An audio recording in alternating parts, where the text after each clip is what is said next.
شیرپاو سے داغي سره نور د قومي وطن پارټۍ زموږ ملګري دلته چې موږ سره کم زموږ حارث بھائی هغوی موږ سره شمولیت وکړو د هغې والد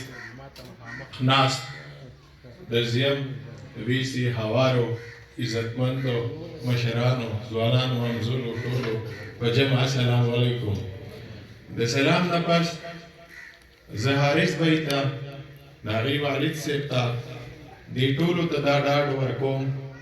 چې یاره تاسو یو ښه فیصله وکړه چې په قومي وطن پارټۍ کې شمولیت وکړو ځکه که دلته وګورو نو زموږ مشران د وخت د سره چې وګورې راوالې کم کارونه کمې هلې ځلې کړي دي هغه د چا نه پټې نه دي هغه موږ بیانو ډېر غټ ټیم به پرې ولګي ځکه چې زه نه غواړم چې ستاسو او د مشر خان په منځ کې رکاوټ جوړ کړم خو دلته همیشه یو خبره کېږي وایي یاره پښتون لګیا دی خرابېږي همیشه دلته یو خبره کېږي وایي زموږ مشران ټیک نو زه وایم چې موږ له زموږ مشران هم ټیک دي زموږ د مشرانو په شیان مشران اړوله شته نه موږ ناستو کسانو چا د خپلو بچو نه تپوس کړی دی چې یاره ته یو نوې زندګي جوړول غواړې د دې معاشرې دپاره څه کول غواړې یا د دې غریب ولس دپاره څه کول غواړې لکه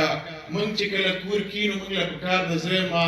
لاول شروع به د ځان نه کوو چې موږ داسې خلک مشران جوړ کړو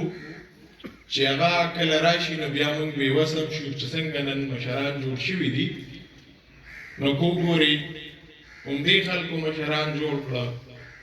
خو لکه سکرګردګي نشته دی هرونو دا ټول جمع جرګه ناست دي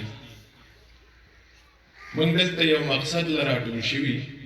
چې هغه مقصد به ټولو ته پته وي چې موږ د دې خپل علاقې د بهترۍ دپاره راغلي او زموږ مشران هم الحمدلله د چا نه پټه نه ده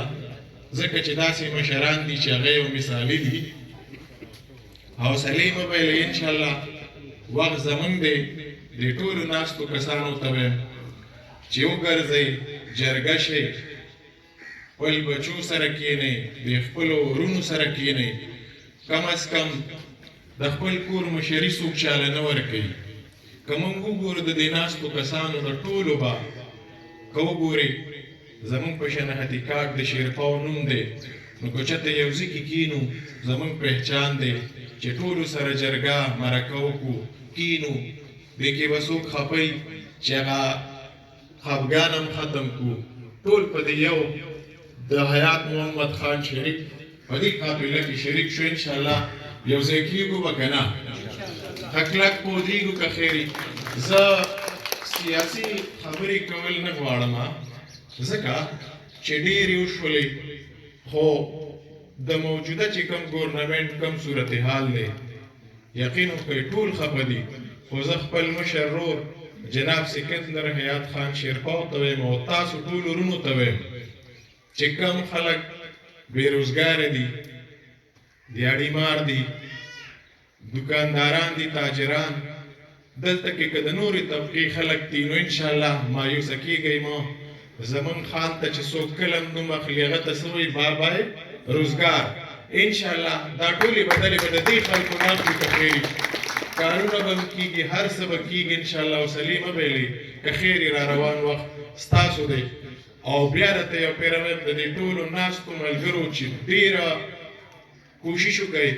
چې دا ټول خپل پښتانه یو کړو که نور څه نشو کولی نو کم از کم چې موږ دا شیرپاو یو مثالي شیرپاو دې خلکو ته ثابت کړو ډېره ډېره مننه والسلام ورونو ډېر کوشش وکړو په محنت هر څه کېږي ځکه ولا بغیر محنته څه نه کېږي که دلته موږ راټول شو که نه او لاړ شو او سنې سنې خبرې شي نو په دې کار نه کېږي کلک په ودرېږو به که نه رونو بلکل کلکه وعده به کړو وعده ده انشاءالله ډېره ډېره مننه والسلام